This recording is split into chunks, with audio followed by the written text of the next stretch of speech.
Well, this is what it looks like. This is real. Yesterday and today is the very first public unveiling in a public presentation of Project Looking Glass. A human being is about this tall. This is built in underground bases. It is colossal in size. And what happens is when you fire this thing up, these rings start going in all different directions. It shields off the barrel of water inside, which is just like your pineal gland. The water inside flips over into time-space, which then captures argon gas, captures visual images, and this is what it looks like. It becomes huge, glowing, all the way out to these posts, which are used as stabilizers for the energy field.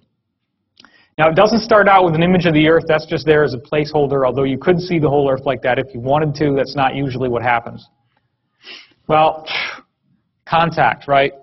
We have been given the technology right in front of our faces in the movies. They just don't tell you what it's for. 13 Ghosts. In what? I think it's called 13 Ghosts. 13 Ghosts? Well, thank you. I'll have to check that one out. Doesn't sound like a movie I'd want to see, but if it's for that... It's horrible. Oh, I can imagine. So contact, just to recap from yesterday, blueprints come in from the Vegans, from Vega. They figure out that it's only when you fold up these patterns into a cube, which forms what there in the center, the triangle with the eye in the middle, as it folds up. Cube geometry. That's when you can decode the plans to build this, these rings, which becomes this machine. And there's your little helicopter. So there's another shot of it. They got computer animations of how it's going to work with the different rings moving. This actually looks like the fisheye lens distortion effect that happens around the looking glass when you power it on. There's a gantry crane up at the top, and the little guy is dropped down and goes inside. That's like your barrel inside the mechanism there. And this is where all the action happens. This is where the Stargate opens, the wormhole into the higher realms. In this frame, we're seeing how the whole thing collapsed and fell apart. So, of course, you want to take a ride. You know, the new the new formation of the one after the old one breaks. And here we're seeing the new one. Once again, you get a very clear view, and there's your little eye with the rays coming off it, just like the all-seeing eye on the dollar. Not surprising. Here she is. It's even larger than the real one, standing on this ladder, looking down inside. This is the chamber and the chair inside, which we'll see is very important. And here's your geometry. Look at that. Did anybody notice that when you were watching the movie? Because it goes by pretty fast. That's that same geometry that's in the background radiation of the whole universe with the sphere in the center. They fire it up. Guess what happens? Big, bright luminosity, just like the real thing. The real thing that they're actually using and have been using since the 40s at least. And here's what it looked like from the control room. It gets brighter and brighter, then she starts having the floor disappear. She gets dropped down inside, and then, of course, she goes through this wild wormhole ride, and there's an ascension experience at the end of the dream, because it is like a big dream, because she's in the dream plane. Now, last Mimsy, again, you got the same principle. The children find these little objects. She finds this toy rabbit, and he finds this little thing that helps him speak to the spiders. It all comes out of this cube that they find. Well, guess what's going on here? Same thing. It creates, at the end of the movie, it has created a wormhole into the higher realms, which allows them to send DNA into the future. Now, this movie is like an infomercial for everything that my colleague Dr. Dan Burish has been saying he dealt with in Majestic 12, dealing with extraterrestrials from our own human future human lineage extraterrestrials, as he called them. That apparently, in his system, they have gone to the future, they have survived, but they had a small gene pool as a result of the cataclysmic activity in 2012, and I'll get into why I don't believe this is what's going on. And then they needed our DNA, and they're trying to come back in time to get our DNA to fix their genetic problem. So this whole movie is just a big infomercial for all the stuff that Burish has been saying, right down the letter. And there was a lot of development on the script. It is actually a great movie. I do recommend it. Now here's the thing.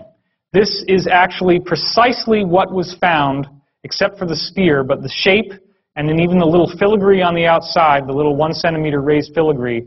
This is what's called the cube. It was found in the Roswell crash. And this is what it looks like when the tides open. Just, you ever see the movie Hellraiser? I don't know if you'd want to. But they have a little puzzle, a little box that they flip, and then it pops open, just like this. And what happens when it pops open? Where do you end up going? You go into this parallel reality that's like hell, right? So that's all based on real knowledge, because some of the spiritual planes you can go to are pretty nasty places. So when it opens up, you get these brilliant, vibrant colors inside and this grid pattern. It's called the yellow disk because the little yellow disk forms right here when it starts. And then you get a full color image, unlike the other one where it's argon gas and it's all yellowy. You get a perfect color image on the real thing. And of course, there's a treaty that they have with the ETs that forbids them from giving you the writing that's on those panels. We can't do anything about that. Again, you're seeing the same redundant geometric metaphors here, the sphere with the geometry. So all of this stuff, all of this usage of the looking glass technology has created some very, very interesting things. They have used this, for example, to cheat on presidential elections. Think about it. If you actually did have a technology that could allow you to look into the future and you're running for office, what are you going to want to do? You're going to want to go look at the newspaper headlines and the television and figure out what swing states you lost. So then you're back in time and you can program your Diebold voting machines to tip the vote just enough that it's exactly 50-50, which is what happened in 2000 with George W. versus Gore, and it's what happened again in 2004 with George W. versus John Kerry. Okay? The problem is that as a result of the fear that they have that in 2012 that you're going to get an Earth axis shift, which is caused by an inappropriate amount of energy moving through the looking glass devices. They have, as of December 2006, completely deactivated and deconstructed all looking glass technologies on the Earth. The Iraq War had, to a large degree, the mission of capturing a looking glass technology that was dug up in Sumer, which was originally in the possession of Gaddafi in Libya, which is why they attacked Libya. Gaddafi got rid of it and gave it to Saddam Hussein. Saddam Hussein was using this technology, viewing the future. The U.S. government went in after him because they felt that the fate of the world was at stake, because if they did not capture this technology and get it back and deconstruct it, that the Earth would have a pole shift.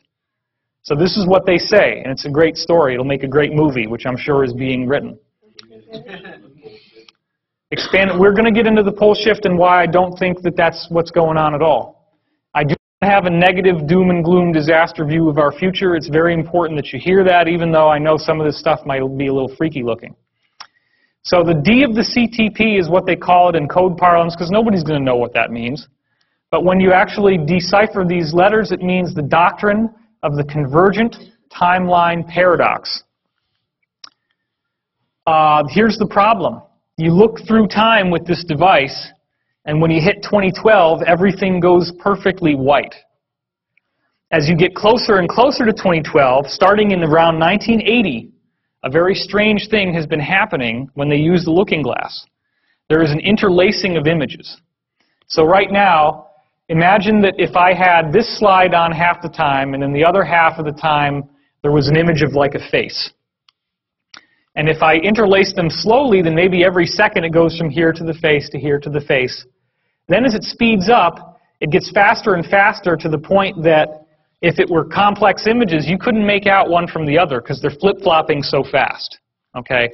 That's called interlacing, and the frequency of the interlacing gets higher and higher as you go towards 2012. So anytime that they try to look at, or they used to try to look because they're not using them anymore, 2009, 2010, 2011, 2012, bam. It's so interlaced that they have a whole server farm of computers just to deconstruct the two images and be able to see what they're looking at in the future.